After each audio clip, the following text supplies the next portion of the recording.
Quaremeas, Ugley, 18 de mayo de 1946. Comentario sobre el recuerdo de sí.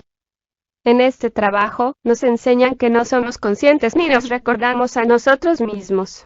El trabajo dice que la principal dificultad que se opone a que la humanidad, o uno mismo, llegue a una etapa superior, se debe a la ausencia de conciencia. Nos imaginamos ser plenamente conscientes, y que todo cuanto hacemos y sentimos y pensamos es un proceso consciente. No obstante, el trabajo dice que el hombre está dormido, y que la gente dormida nunca puede lograr un mejor orden de cosas. Ese estado de sueño caracteriza nuestro nivel de ser, y nos dicen que lo primero que es preciso estudiar en uno mismo, es dicho estado de sueño. Y ese estado de sueño que define desde un ángulo nuestro nivel de ser atrae inevitablemente la vida perteneciente a ese nivel de ser, cuyo resultado vemos en el mundo de hoy día. Si las gentes fueran un poco más conscientes, todo el estado de la vida exterior se alteraría, y lo que cada uno cree debiera hacerse en nombre del sentido común, podría llevarse a cabo. Como es sabido, en este trabajo se hace mucho hincapié en el factor llamado conciencia. El trabajo no se funda en la fe, ni en la esperanza, ni en el amor, sino en la conciencia. En el trabajo la conciencia es llamada luz. Por ejemplo, si permanezco en mi estado de conciencia ordinaria que en realidad es un estado de sueño, mi nivel de ser atraerá a lo que le pertenece. En pequeña escala, algunas personas son más conscientes y otras menos. Un hombre de ser bajo, un hombre sin rastros de observación de sí, si está en el poder, atraerá todo lo que pertenece a su nivel de ser. Esta noche les hablaré, otra vez, sobre el recuerdo de sí y lo que el trabajo enseña respecto a cómo podemos cambiar nuestro propio nivel de ser.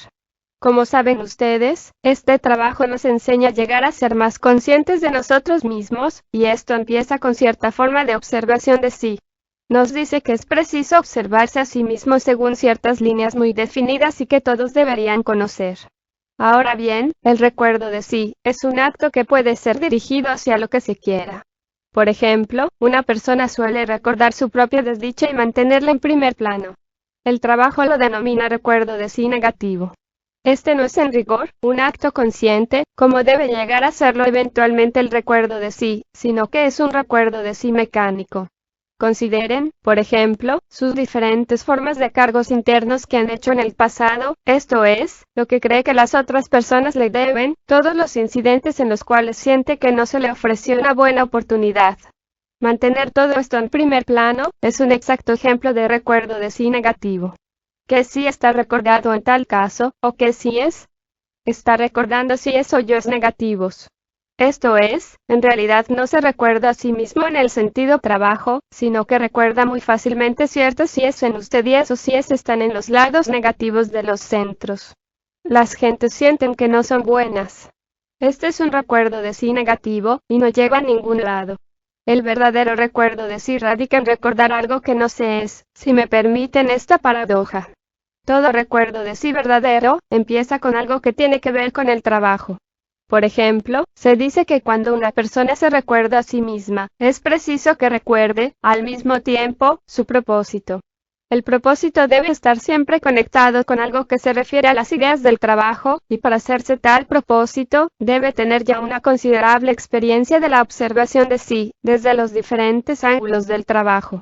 Cuando usted se hace un propósito, que es un resultado definido de la observación de sí, digamos, que ustedes siempre reaccionan negativamente en relación con una u otra cosa en el pasado o en el presente o en ambos, entonces logra el verdadero propósito trabajo de no expresar esa emoción negativa exteriormente, y con el tiempo, no identificarse con ella internamente en sus centros intelectual y emocional.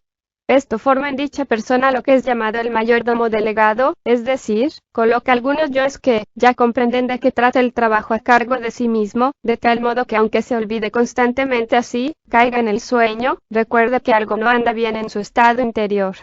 Con el tiempo el mayordomo se presentará. El mayordomo está en un nivel mucho más elevado que el mayordomo delegado y viene de lo alto y nos ayuda. Y por encima del mayordomo está el yo real. Si pudiéramos ponernos en contacto directamente con el yo real sin tener que pagar todo lo necesario para ese desarrollo interior, entonces seríamos capaces de recordarnos a nosotros mismos, en el sentido de trabajo. Pero tenemos que partir de donde estamos y, gradualmente, mediante un proceso de separación interior y de selección, aprender a no dejarse llevar por ciertos yoes, y preferir otros yoes diferentes, que están en un nivel ligeramente más alto en nuestro ser ordinario. Pero el recuerdo de sí negativo es una de las mayores dificultades, y un obstáculo en el camino que conduce a cualquier crecimiento ulterior. Es muy fácil sentir que no se es bueno, que no se comprende nada, que no se realiza progreso alguno. Es muy fácil ceder a esos yoes que dicen, si no fuera por esto, si no fuera por aquello. Todo esto es recuerdo de sí negativo del cual es preciso, finalmente, separarse. De hecho, nos sorprende mucho que lo que creíamos era sincera humildad no lo es en absoluto, y que no es sino un artificio que surge de la falsa personalidad, es decir, es una forma de vanidad o de orgullo de sí. Ya han oído decir que la única cosa que podemos sacrificar es nuestro sufrimiento. ¿Qué significa el sacrificio? Sacrificio quiere decir, originariamente, santificar. ¿Significa ello que es preciso que nuestro sufrimiento sea santo? No, su significado es mucho más hondo. Mientras siga identificándome con mi sufrimiento, mientras siga atribuyéndolo a mí mismo, seguiré identificándome con él.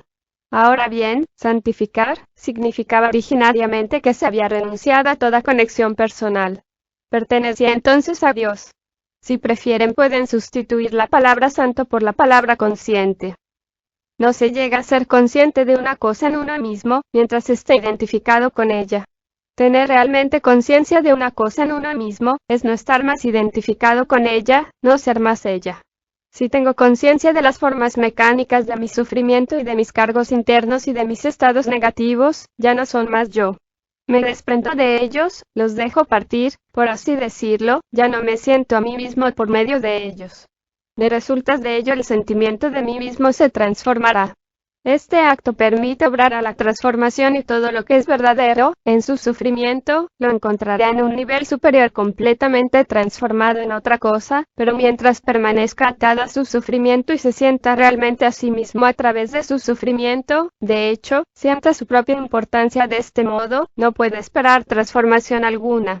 Como dije hace mucho tiempo, se asemeja a estar de pie sobre un tablón y tratar de levantarlo. Es preciso dar un paso lateral y, entonces, no cuesta nada levantarlo. Cada vez que nos recordamos a nosotros mismos en un sentido mecánico recordando nuestras desdichas y sufrimiento, nos parecemos a la mujer de Lot. Miramos hacia donde no se debe mirar, miramos el pasado, y luego nos nutrimos con toda clase de desdichadas memorias, que están grabadas en los rollos en las partes negativas de los centros. Hemos de recordar que ahora estamos en el trabajo. Esta es, en rigor, una verdadera forma de recuerdo de sí. Es menester que una persona negativa aprenda por medio de una observación de sí personal a no recordar sus cargos y a no dejarse arrastrar por los pequeños yoes negativos, diseminados por el suelo como agudos pinchos, y que solo abren las antiguas heridas. G dijo en una oportunidad: tenemos que aprender a caminar. Para poder caminar es preciso tener buen calzado. Y agregó que tenía cuero para vender con el cual se podía fabricar buen calzado, pero que todos tenían que confeccionar su propio calzado, con el cuero que G ofrecía en venta. Debemos comprender, desde luego, que se refería al andar por uno mismo evitando los lugares peligrosos. Luego podemos andar por la vida sin que nos trastornen y nos hieran todos los cambiantes eventos que nos llegan de todas direcciones. Ya hemos dicho bastante para mostrar que el recuerdo de sí no significa siempre recordar el sí negativo. A este respecto les daré una definición de la consideración externa y de su significado. Se dijo en los primeros grupos, en cierta oportunidad, que la consideración externa significaba olvidarse a uno mismo y pensar en lo que necesitan los otros, y se agregaba que, de esta manera, se logran dos resultados. El primero es que uno puede ayudar, y el segundo es que se puede obtener ayuda. Pero si piensa realmente sobre esta cuestión, verá que todo verdadero recuerdo de sí es simplemente olvidarse de sí, olvidarse del sí ordinario, de los comunes yoes negativos, de las formas ordinarias de consideración interna, y todo el resto, y tener la certeza de que otro estado de sí existe encima de todo ese tumulto personal que tiene lugar a todo lo largo del día en cada uno de ustedes, con el cual sigue identificándose, y cuando el trabajo dice que tenemos un yo real por encima de nosotros, debe comprender comprender que ese acto, por así decir, de separarse de la falsa personalidad, deliberadamente y todos los días, está designado para que podamos ponernos en contacto con las primeras huellas del yo real que ya está allí y que es nuestra verdadera meta.